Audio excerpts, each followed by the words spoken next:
Rudern am Limit, präsentiert vom neuen Seat Arona. Do your thing.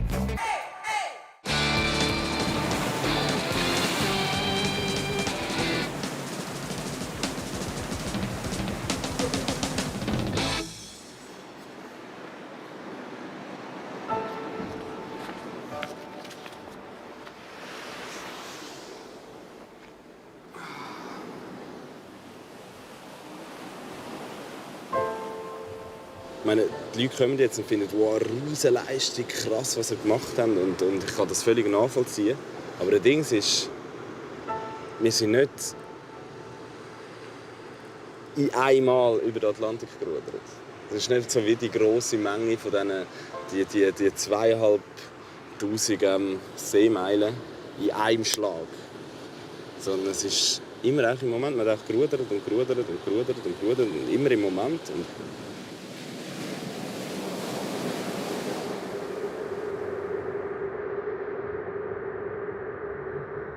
was hat der Schweizer auf dem Meer verloren?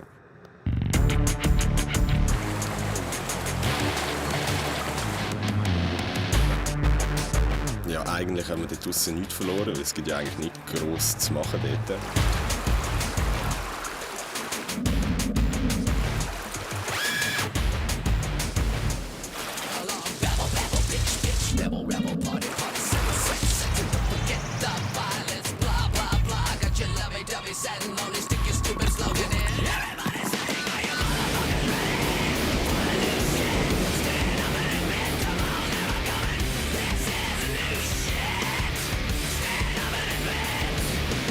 Trotzdem ist halt der Reiz vom Abenteuer da. Schlussendlich kann man sagen, es gibt alles oder nichts dort draussen.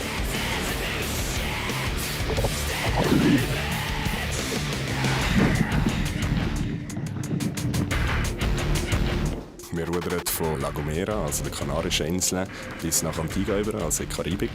Und das heisst 2 Stunden rudern, 2 Stunden Pause. Und das in endlos, bis man am Ziel ist.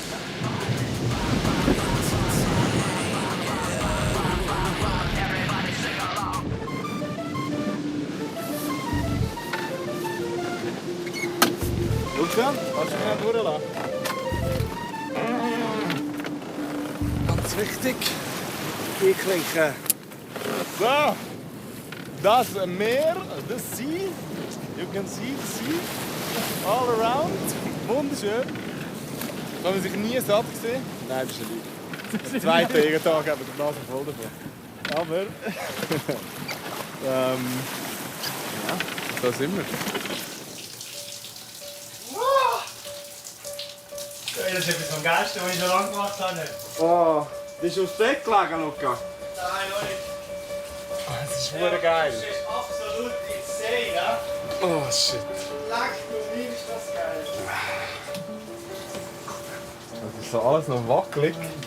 Es fühlt sich an, als wäre die ganze Welt ein bisschen leicht am Shaken. Aber wir können einfach rumlaufen. Das ist verdammt geil. Es ist alles auch so ein bisschen geiler.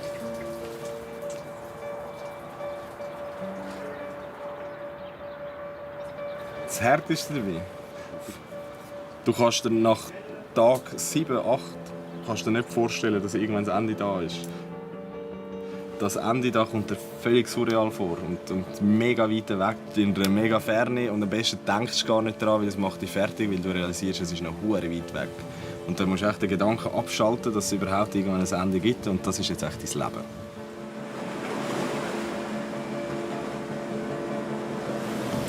Wir sind so ein bisschen in der Endphase des Race und ich bin gerade ein bisschen grumpy heute.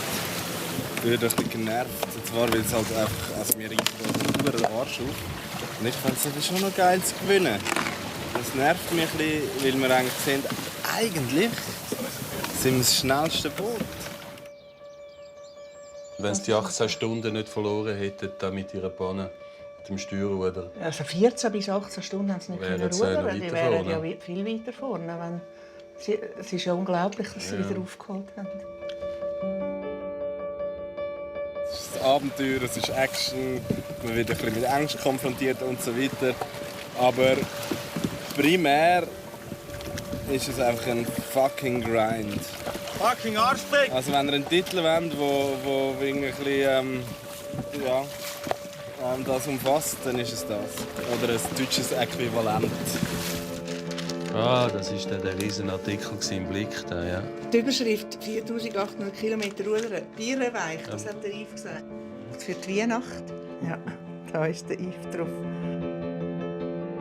Eben mit diesen 1,5 Jahren Architektur und dem Jahr Philosophie. Eigentlich wünschte ich mir, dass er ein bisschen determinierter sein könnte beruflich, wenn er jetzt zurückkommt. Also Wobei, man kann ja ein Leben lang suchen. Die einen suchen das Leben lang.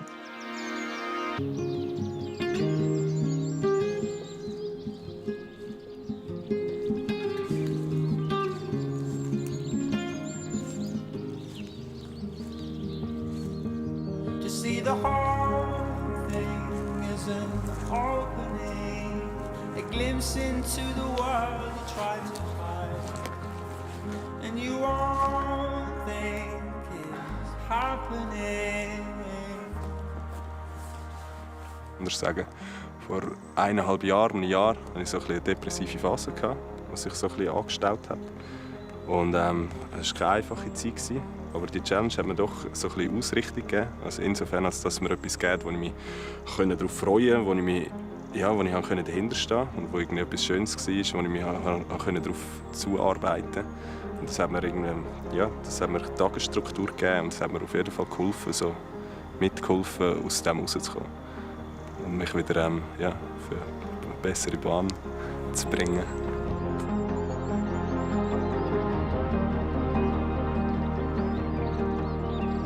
To see the whole thing isn't opening, a glimpse into the world you wouldn't find, and you don't think it's happening.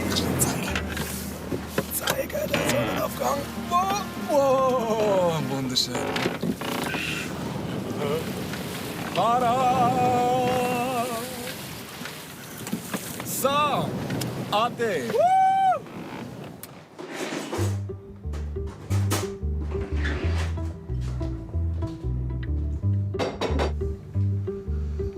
Ihr dürft jetzt hier live dabei sein, wenn ich mir etwas Wunderbares gönne. Kaffee! What? Kaffee! Woo! Kaffee. Das sieht richtig nasty aus, der Kaffeebag. Schüttele den Kaffee! Schüttele! Und jetzt? Ja, er hat wahrscheinlich nicht so insgesamt 2 Stunden gefahren. Ja, wahrscheinlich 2 Tage.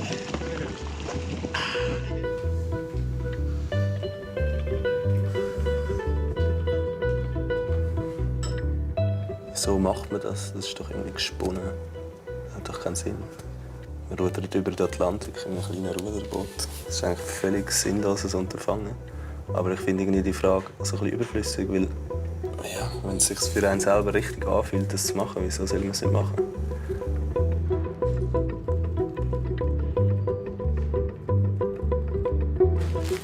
Ich sitze hier bei mir daheim. Ich werde schon den 2. Tag vom Filmteam belagert. Ich sitze noch da, kannst du schon sagen? Ja, Sie beobachten das alles. Hallo zusammen. Okay.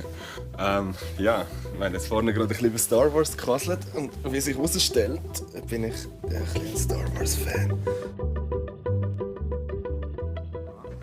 Erste Karte vom H6 und H6 vom B und C rausnehmen und den Akku auswechseln.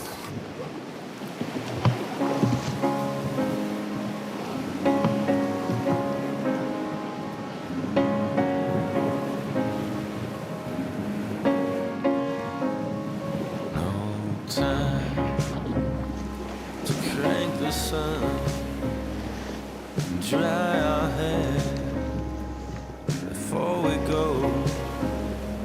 No time. Wir haben dort ja einen super Luxus, dass hier ein Film gedreht wird über uns, aber wir müssen halt doch einen Teil der Dreharbeiten selber machen. Weil das Filmteam das ist halt auch zu unmotiviert, um mit auf den Atlantik zu kommen. Just change our mind. The pricks are always on our heels. No time. Der Yves hat sich da selber als Verantwortlicher erklärt. dass wir einen anständigen Film bekommen. Und du hast richtig gemerkt, wie er sich Gedanken gemacht hat, zu was könnte jetzt noch geil sein und so.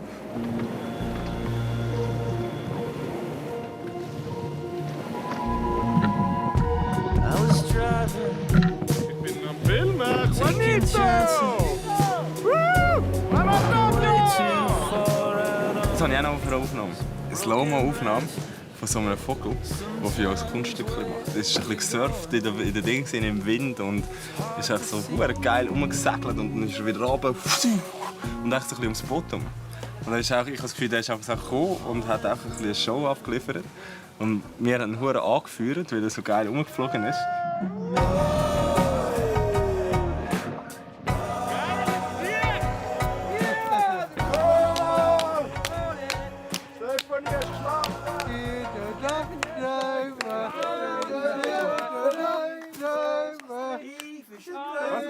Was bin ich?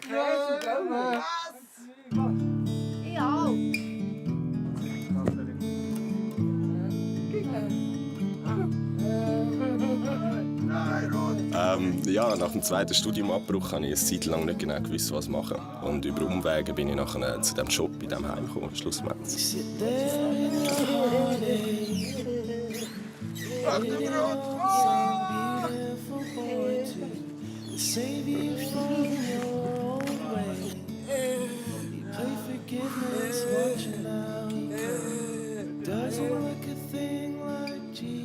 Wir sind einfach auf die Furzidee gekommen, Stefanie. Und wir haben gefunden, das klingt cool und das machen wir. Mehr ist es nicht. Wir haben auch Lust dazu. Das ist so ein bisschen ein Abenteuer. Wie lange geht man reisen?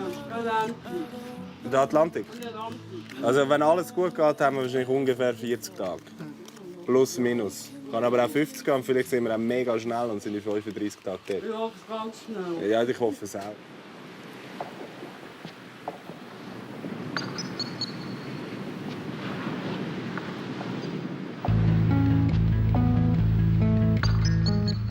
Die Südroute sieht so aus, als würde sie aufgehen.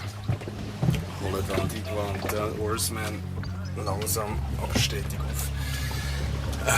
Ja, das ist so das. Und jetzt gehen wir Vollgas und schauen, was noch drin liegt. Ein Sturm kommt auf und es wird Nacht. Mit Heavy Metal im Ohr, in dunkelster Nacht, eine Gewitterzelle durch den Peitschen. So ganz allein treibst du davon.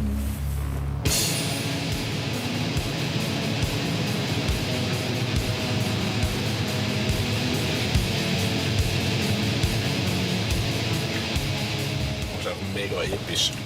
Das ist eines der persönlichen Highlights und ich lasse das wieder ab und zu zurückdenken und ein bisschen vermissen. Das ist irgendwie so ein geiles Gefühl. Yes!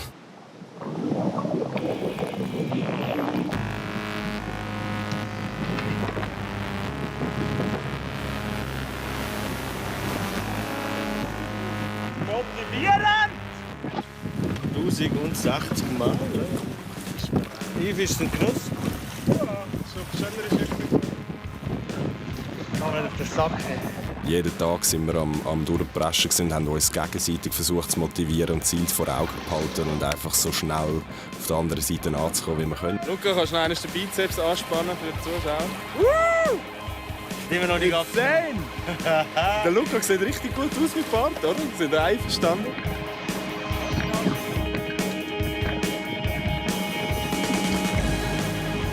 Wir sind eigentlich die ganze Zeit so ein bisschen darüber reden, was wir vermissen vom Festland. Ich meine, ganz gross im Kurs ist das Essen.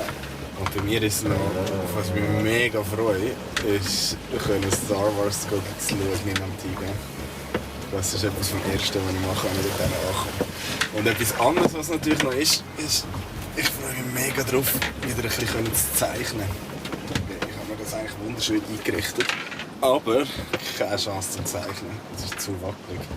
Ich will wirklich zeichnen wie ein 100-jähriger Mann.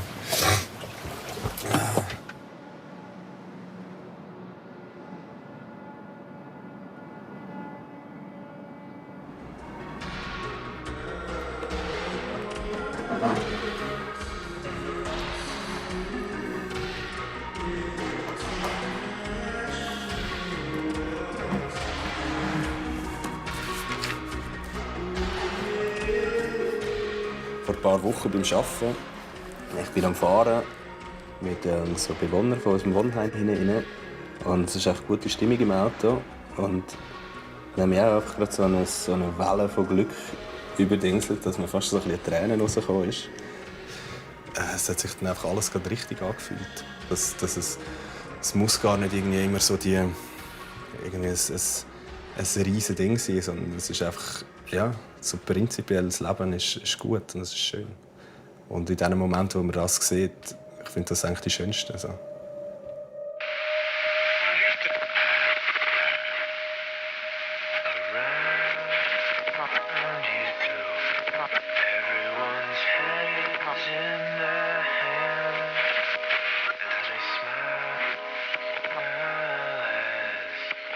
Also Rudern ist schon immer ein Bestandteil von meinem Leben gewesen. Ich habe in meiner Jugend damit angefangen. Ich finde es etwas mega Schönes auch so als Sport, weil es etwas Meditatives hat. Und ja, seit seiner Zeit haben da auch 2 Meistertitel im Achter rausgeschaut.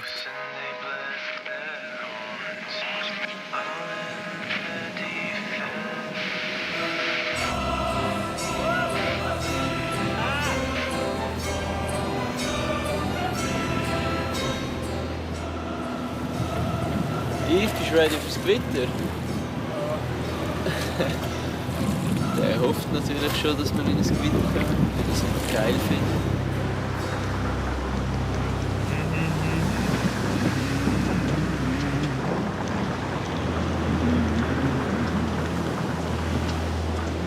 Yves freut sich eigentlich wirklich auf die Misere. Er macht mich eigentlich immer ein bisschen nervös, wenn er das so betonen muss, dass es so scheiße wird und richtig nur scheiße. Und er fühlt das dann eben noch so recht geil. Ja, das sind genau die Momente, die man später vermisst. Ich finde es toll, dass sie das machen. Es gibt aber so andere Stimmen. Also, es ist lustig, es hat Leute gehabt, die finden, ist das nötig? Sind wir so weit, dass man so etwas machen muss, um sich noch zu spüren?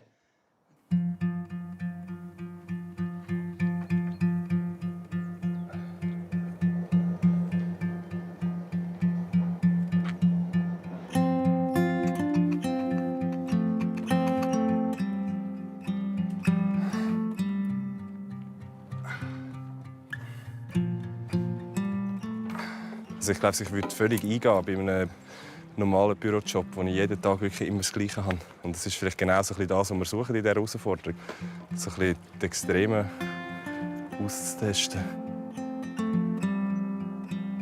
Also grundsätzlich kann man ja wirklich sagen, wir haben eigentlich alles. Wir leben in einem guten Land, wir haben keine finanziellen Probleme, wir haben Essen, wir haben zu trinken. Vielleicht tun wir gerade darum uns ein Stück weit so ein bisschen künstliche Herausforderungen setzen. Also wir schaffen uns wirklich, ja, schaffen uns ein bisschen die Schwierigkeiten. Und absolut künstlich in diesem Sinn.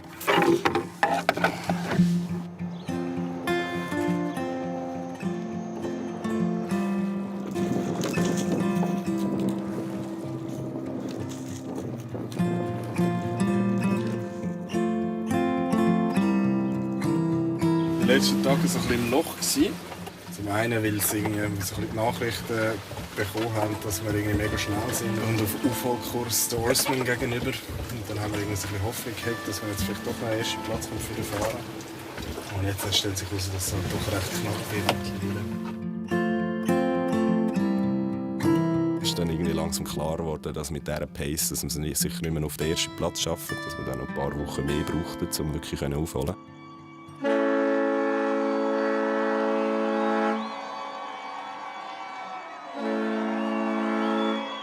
Four Horsemen ist als erstes eingetroffen mit irgendetwas 29 Tagen und ein paar Stunden. 29 Tage, 14 Stunden, 34 Minuten. Weltrekord für das schnellste Team, das jemals den Atlantik überquert hat.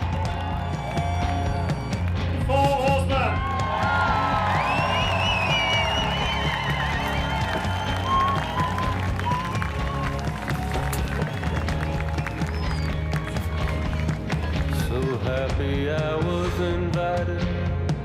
Give me a reason to get out of the city. See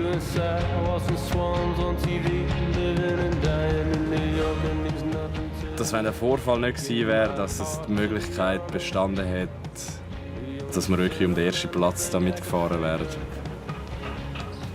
Da hat es mich schon kurz ein bisschen angeschissen und ich habe ein bisschen Mühe gehabt, um das zu akzeptieren.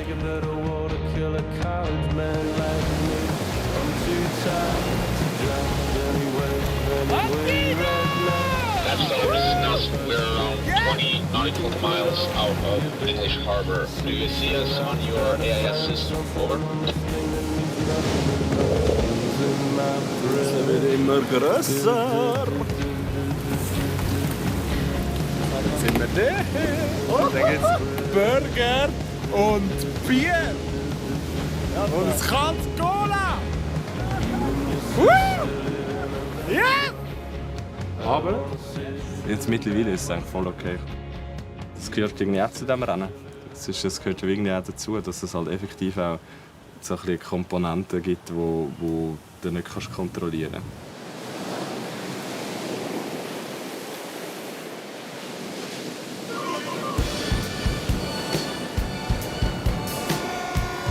Zweite eingetroffen ist Team Antigua und gerade kurz nach Team Antigua, also 2 Stunden später, ist dann das Team Swiss Motion eingetroffen.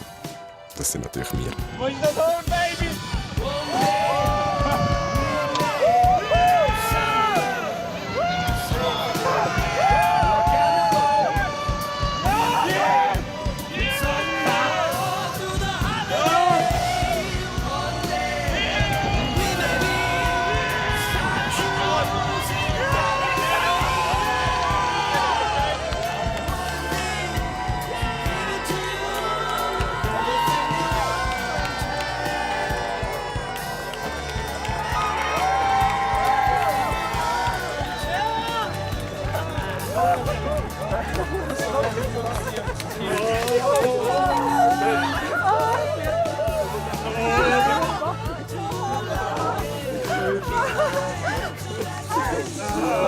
Beim ersten Skirennen, das er gemacht hat, auf einmal hat er angehalten, mitten im Rennen, und hat ganz gemütlich die Kurfürsten angeschaut, ein bisschen die Berge rausgeschaut und mir «Yves, mach!» Nachher ist er gemütlich weitergefahren und er hat überhaupt kein Problem gehabt. It was too much, actually. It was really too much. Swiss Motion.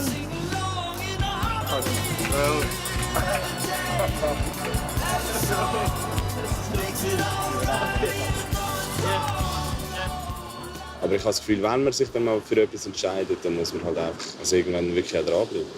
Also das ist jetzt das für mich.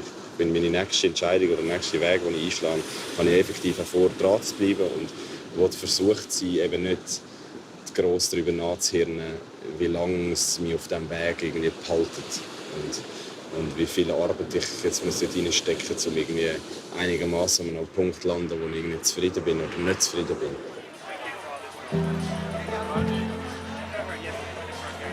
Und das dritte Team bricht ebenfalls den bisherigen Weltrekord.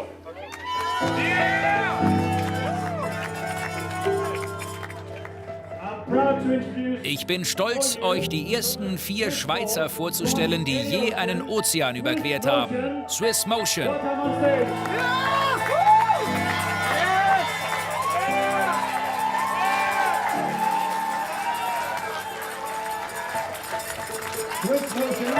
Swiss Motion. 400 Kilo Muskelmasse brauchten 30 Tage, 4 Stunden und 59 Minuten.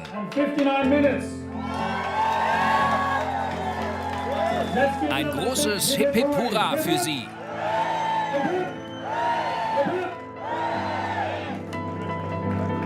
Oh, the best guy. Thank you. Alter, wie gut das ist. Wow. Da können wir fast rennen. Hey. Jungs, wie viele drei?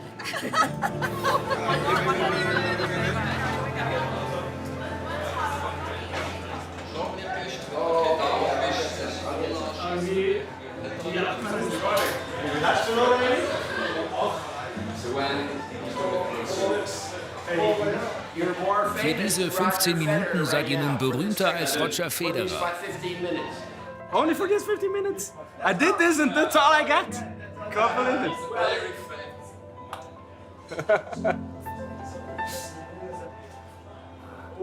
Wie es jetzt war? Es war verdammt geil. Aber auch verdammt nicht geil. Also es ist alles.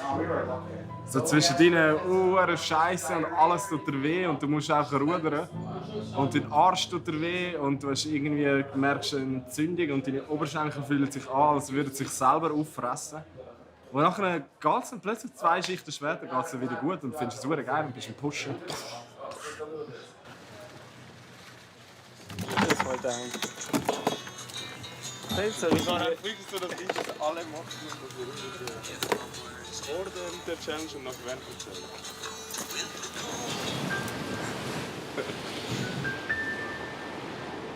Ich bin so über den Atlantik gerudert und bin glücklich für den Rest des Lebens.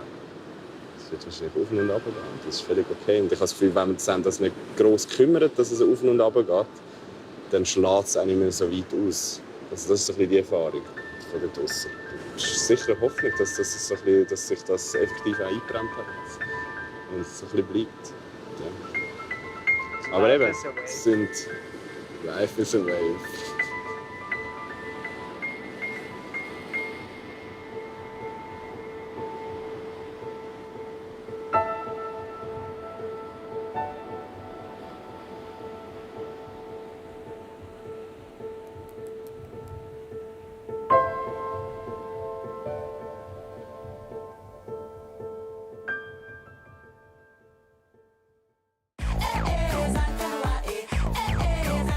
Rudern am Limit wurde Ihnen präsentiert vom neuen Seat Arona. Do your thing.